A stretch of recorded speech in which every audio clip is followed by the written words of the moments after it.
bonjour. Bonjour. Vous êtes là aujourd'hui en tant que patiente et ce à votre demande. Lors de la prise de rendez-vous, vous m'aviez déjà parlé de votre souci familial. Que diriez-vous si nous commençons par votre enfance? Oui, je pense qu'on peut commencer par le début, puisque c'est de là que... Voilà, vient le exactement. problème.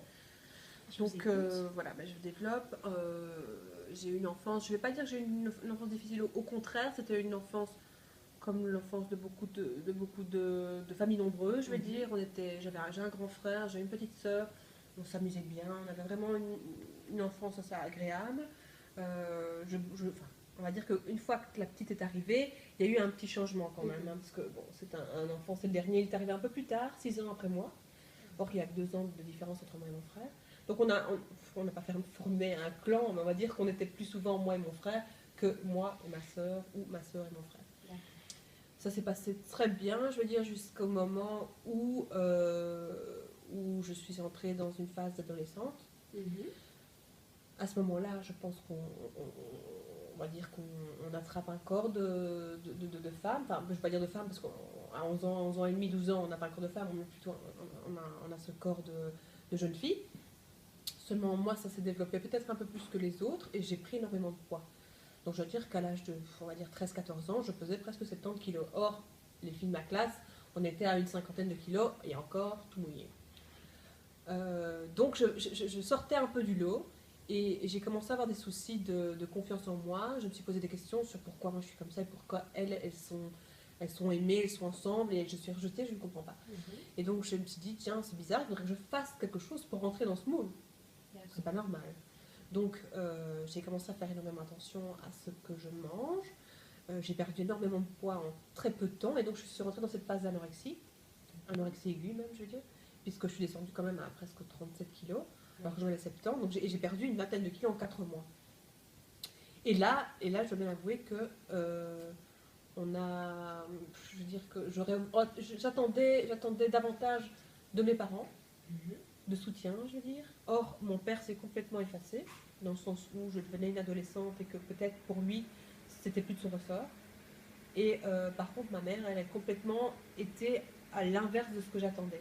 Donc j'attendais du soutien, j'espérais qu'elle me guide, et en fait, elle n'a fait qu'aggraver la situation dans le sens où je lui créais un problème. Donc mes soucis d'anorexie provoquaient chez elle des soucis. Donc c'était plutôt dispute sur dispute, ce qui n'a fait qu'aggraver la situation, puisque pour me venger, je faisais pire. Donc j'arrêtais de manger, enfin je n'allais pas dans le sens de la guérison, j'allais plutôt dans le contraire. Donc vous vouliez lui faire payer de ne pas l'être pour vous? C'est sans doute, oui, sans aucun doute, c'était dans ce sens-là. Oui. Voilà, donc à partir de là, donc j'en attendais beaucoup plus, je n'ai jamais pu trouver ma mère à quelconque stade à ce moment-là, et j'ai réussi à trouver moi la solution. Donc à un moment donné, je me suis dit, ça commence à être grave, je suis beaucoup trop maigre. Pourquoi? Pas spécialement parce qu'on se regarde dans la glace, parce qu'en tant qu'anorexique, quand on se regarde dans la glace, on n'est jamais assez maigre. Tandis que là, à l'école, c'était l'effet inverse. Les élèves, eux, me regardaient et se disaient, mais t'as un problème, t'es malade, t'es pas bien. Enfin, au lieu de rentrer dans le moule et d'être avec eux, j'étais encore plus rejetée parce que eux trouvaient ça pas normal. J'étais toujours pas dans le moule, parce que j'étais toute maigre et eux étaient toujours dans la norme. Quand je dis la norme, je veux pas dire par là que c'est la normalité. Oui, non. On doit tous être différents. Mais ou bien j'étais à l'excès, ou bien j'étais à l'excès dans l'autre sens. J'ai jamais été au milieu avec tout le monde. Et là, j'aurais voulu trouver ma mère, que je n'ai pas trouvée, qui a totalement été absente. Enfin, je pense qu'elle était démissionnaire dès le départ. Et à ce moment-là, je pense qu'elle a reporté son amour sur ma soeur et sur mon frère. Donc déjà là, il me semble-t-il, vous en attendiez quand même plus de votre maman que votre papa. Oui, ça me paraît évident parce que je ne serais pas de toute façon allée vers mon père, qui est un homme de toute façon. J'avais lui parler de choses qui sont plus personnelles, qui sont plus... Je pense qu'il n'aurait pas compris. D'ailleurs, un homme ne comprend pas qu'une femme puisse faire régime parce qu'elle se trouve grosse alors qu'elle ne l'est pas. Donc je pense que je n'aurais pas trouvé... Si, j'aurais peut-être pu trouver son soutien, mais peut-être pas celui que j'attendais. Donc vous n'avez pas mal vécu son absence Non, lui, tout à fait. Je comprends son absence. D'accord. Je ne lui en veux pas pour son absence. Par contre, ma mère, je lui en veux totalement. Je pense qu'elle est fautive à 150%. Je pense qu'elle est fautive dans le sens de la lenteur de la guérison. Parce qu'aujourd'hui encore, la guérison n'est pas totale. Je sais qu'une anorexique ne guérit pas du tout jusqu'à la fin de ses jours. Il reste des séquelles, mais je pense que la rémission aurait pu être plus rapide. Avec l'aide De ma mère et avec son soutien, et on serait allé voir les spécialistes qu'il fallait, mais je n'ai jamais trouvé ma mère à ce niveau-là. Ce que j'ai fait, c'est que je suis allée voir mon médecin traitant seul un jour, parce que je me suis pesée au matin, je me suis rendu compte que j'avais encore perdu du poids, et que c'était plus mon but, et que je me sentais pas bien. Et le médecin, lui, quand je suis arrivée, il m'a tout de suite dit, mais Stéphanie, où est ta mère? Déjà, il me l'a dit lui-même. Donc le médecin est un ami de mes parents, et m'a dit, je ne comprends pas. Je ne comprends pas où sont tes parents. Pourquoi tu viens me voir toute seule? Elle était à la limite de l'hospitalisation. Elle me dit, je vais t'envoyer à l'hôpital, ce n'est pas possible. Je lui ai dit, non, j'aimerais bien régler le problème. Je suis d'accord avec vous, j'ai un souci. Réglons-le ensemble. Partons dans un processus de guérison. Et il m'a dit, mais ce sera long, ce sera lent, ce sera difficile. Oui, ça a été difficile. Parce que je me levais le matin, il fallait que je prenne... Elle me disait, voilà, tu as une semaine pour prendre 500 grammes. Mais je peux vous assurer que 500 grammes, dans la tête d'une anorexique, mais c'est 5 kilos. Oui. Et donc il fallait que je monte sur la balance tous les jours et que je revoie c'était encore une balance avec l'aiguille, et cette aiguille qui remontait alors que moi mon but c'était qu'elle descende, mais qu'elle descende pour rentrer dans la norme. Or elle descendait mais j'étais toujours pas dans la norme, et donc elle remontait, et pour moi c'était remonter vers l'excès que j'avais quitté. Et donc là j'aurais voulu avoir son soutien que je n'ai jamais eu, et j'ai eu énormément de difficultés, mais le jour où j'y suis arrivée, je pense que j'ai effacé totalement le besoin d'une aide quelconque, en tout cas de ma mère. Donc ce serait son absence dans votre adolescence par rapport à vos soucis de poids qui aurait déclenché le fait qu'à l'heure actuelle... Aussi. Et puis son attitude par rapport à mon frère et ma soeur.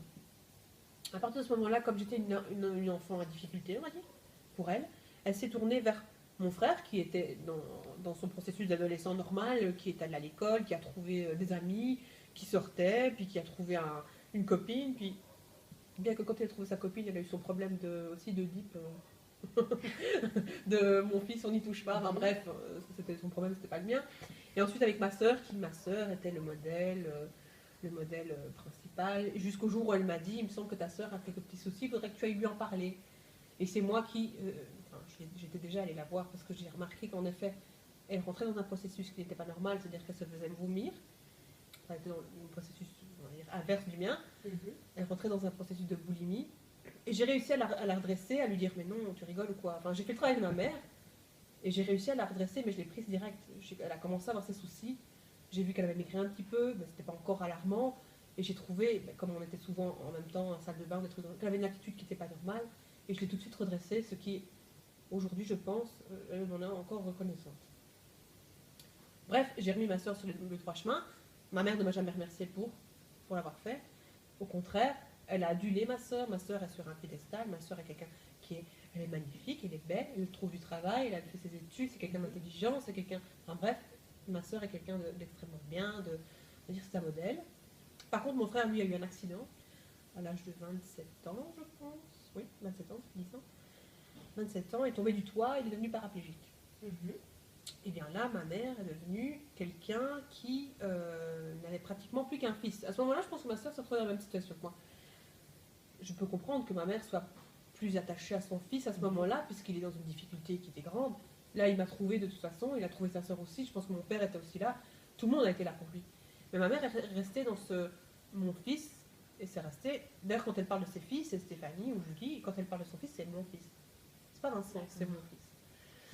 Qui, en soi, n'a pas vraiment besoin d'elle, mais elle s'est sentie obligée d'eux, et donc aujourd'hui, si on lui pose la question, elle va vous dire que c'est elle qui a réglé la situation, c'est elle qui est allée à l'hôpital, c'est elle qui l'a suivi, c'est grâce à lui, enfin à elle si aujourd'hui il marche presque, alors que c'est un paraplégique.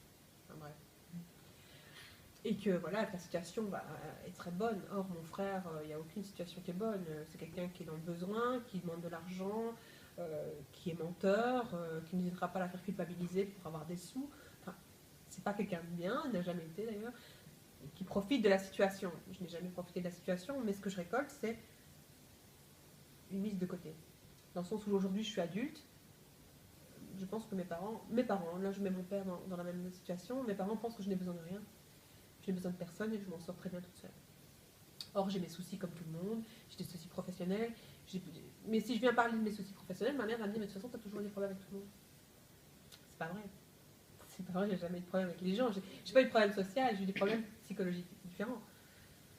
Par contre, ma soeur aujourd'hui, c'est quelqu'un de... Elle a réussi sa carrière, si elle en parle, elle va en parler comme si sa fille, Julie, elle est belle, elle a une situation, elle est responsable, elle va avoir un bébé bientôt, elle a quelqu'un de bien, je suis avec quelqu'un de bien aussi depuis plus de 18 ans, mais voilà.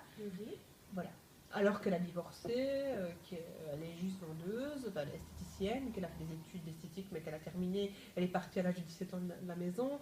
Enfin, la situation était problématique, elle était même chaotique. Hein. À un moment donné, ma soeur n'a jamais eu besoin de mes parents non plus. Dans le sens où elle voyait bien que je ne pouvais pas trouver mes parents, je ne pouvais pas trouver les siens non plus. Donc vous pensez que délibérément, elle vous met de côté sans être objective? C'est ça. Je pense que pour elle, et je ne sais pas le pourquoi de la chose, je ne sais pas pourquoi, par exemple, professionnellement parlant, elle va vous dire oui, mais ma fille à l'école, elle a doublé, elle a ratadoublé, parce que c'est son expression favorite. J'ai ratadoublé, etc. Souvent, ce qu'elle oublie de dire, c'est que oui, j'ai doublé ma 5e, oui, j'ai redoublé ma 5e. Ah bah oui, j'ai doublé ma 6e, mais j'étais malade, j'étais anorexique. J'étais dans un processus complètement, j'étais à côté de la plaque. L'école n'existait pas. Pour moi, c'était les calories, c'était qu'est-ce que je mange à midi alors qu'il était 5 h du matin. Enfin, ça n'avait rien à voir. Mais quand elle va vous dire que je ne suis pas intelligente, je ne suis pas quelqu'un d'intelligent, je ne suis pas quelqu'un qui a réussi dans la vie alors que j'ai fait un graduat, que j'étais assistante de ministre, s'en fout tout ça. Au contraire, elle allait vous dire, pour mettre plus en avant un enfant ou l'autre plutôt que moi, elle allait vous dire que c'est... Non, c'est sa sœur qui a été... elle a été assistante de ministre aussi. Or que ma sœur a trouvé une fois... J'ai trouvé un job à ma sœur, d'hôtesse d'accueil, en effet, dans un cabinet ministériel. Mais elle n'était pas l'assistante du ministre. Par contre, moi, je l'ai été pendant 8 ans. Mais ça, on ne va pas trop en parler. Je pense qu'elle les a fait cette période. Et donc, par rapport à tout cela, vous avez une relation conflictuelle avec votre maman à l'heure d'aujourd'hui ou... Alors, ça, c'est différent, dans le sens où, oui, tout ce qu'elle fait, je ne supporte pas, dans le sens où ma vision de la maternité, d'une mère, n'est pas la même vision que la sienne. Donc, je sais qu'elle n'a pas été la bonne mère pour moi. Donc, je ne pense pas qu'elle soit la bonne mère, enfin, la bonne grand-mère pour ma fille. Okay. D'ailleurs, elle ne l'est pas. Je pense qu'elle est aussi à côté de la plaque. Elle fait un transfert. Je pense que le fait qu'elle n'a pas pu m'aimer, elle dit que je ne l'aime pas, c'est différent. Eh bien, elle le reporte sur la petite et elle devient beaucoup trop oppressante. Elle ne la laisse pas faire. Enfin si, je dis des conneries. Je pense plutôt qu'elle la laisse trop faire et elle n'a plus de limites. C'est de l'amour à tout va, à n'importe... Enfin, il n'y a pas de règles, il n'y a pas... C'est pas de l'amour, le bon amour, c'est donner de l'amour pour montrer qu'elle en donne. Or, c'est pas ça qu'on attend de quelqu'un. On attend qu'elle soit là pour, par exemple, quand elle perd une dent, ben, la soutenir, tu as perdu une dent, et pas, je mets 25 pièces dans un truc parce que voilà, la souris est passée, t'as vu, mamie, elle a donné. C'est pas ça qu'on attend. Moi, j'attends pas ça d'elle. J'attends qu'elle puisse la mettre sur la bonne voie, puisque c'est vrai qu'il a énormément, puisque je travaille, mon compagnon travaille, et qu'on est dans une phase où on a besoin de nos parents. Donc là, j'ai trouvé mes parents, mais plus dans un intérêt différent. Enfin, quand je parle de mes parents, je parle pas de mon père, parce que mon père n'est pas concerné vraiment. C'est quelqu'un, c'est vrai, qui aurait pu être là qui aurait pu aider ma mère à être plus il aurait pu conscientiser ma mère, par exemple, au moment où j'avais un problème de santé, de lui dire, il me semble que ta fille a un problème, va voir. Il lui en voulez-vous à lui peut-être de ne pas avoir... Vraiment, pas vraiment. Oui, c'est pas vraiment lui en vouloir. C'est plutôt, j'en attendais peut-être un peu plus. Mais je pouvais pas non plus en attendre davantage parce qu'il s'agit d'un homme et que c'est un père. Je pense qu'on a chacun nos priorités et surtout, en tant que père, tu n'as pas une vision, surtout quand c'est une fille, au moment où elle devient adolescente, je pense que ça nous dépasse totalement. Et là, on attend que la mère soit là pour être là, pour s'en occuper. Ressentez-vous encore un manque à l'heure actuelle comme vous... À l'heure actuelle, j'ai tellement développé mon indépendance que je n'ai besoin aucunement de ma mère. Sauf, je veux dire, c'est plutôt un besoin intéressé. D'accord. J'ai pas peur de le dire, hein, j'ai besoin d'elle pour ma fille, c'est vrai. Vous pensez être et donc je ne me dispute pas. rejet. Je ne me dispute pas avec elle parce que je sais que si je me dispute avec elle, je risque d'avoir des soucis avec ma fille. Et donc, je regarde l'église au milieu du village parce que je sais que j'en ai besoin. Le jour où j'en aurai plus besoin, je pense que